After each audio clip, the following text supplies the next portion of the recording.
Jungle. Audio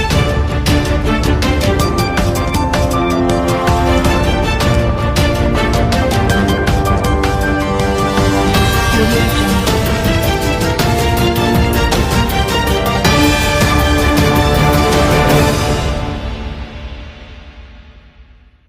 दक्षिण पश्चिम बंगोपसागर में लघुचाप क्षेत्र प्रभाव में 2 दिन है राज्यर विभिन्न स्थान में वर्षा होईछि। विशेषकर कोरापुट सुवर्णपुर बरगढ़ जिलार विभिन्न स्थान में वर्षा होईछि। तेबे आज संध्यारे भुवनेश्वर में कालबैशाखी तांडव रचिछि।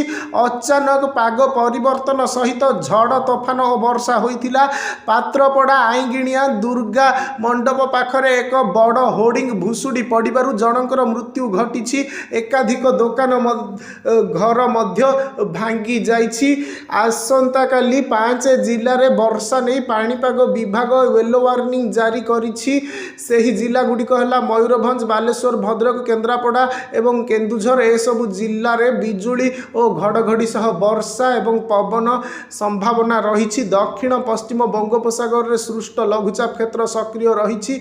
एथिसह गांगेय पश्चिम बंगरू उत्तर उपकूल आंध्र प्रदेश को एक ट्रफ लाइन समुद्र पतन ठारू 0.9 किमी उच्चतार ओडिशा दे गति करुछि। यह प्रभाव में सोमवार पश्चिम ओडिशा समेत विभिन्न जिले में हालुकारु मध्यम धरणर वर्षा होइथिला। झारसुगुड़ा जिले में मध्यम धरणर वर्षा होइथिबा बेले सोनपुर बिनिका समेत जिलार केतेक स्थान में वर्षा होइछि। सेही भली बरगढ़ रे मेघुआ पाग रहिथिबा बेले वर्षा सह कुआपथर माड़ होइथिबा सूचना मिलिछि। एथिसह कोरापुट रे मध्य वर्षा और कुआपथर माड़ होइथिबा जणा पड़िछि। मंगलवार मध्य 15 जिले में एभली स्थिति लगी रहिबो बोली आंचलिक पाणीपाग विज्ञान केन्द्र पक्षरु सूचना दिया जाइछि।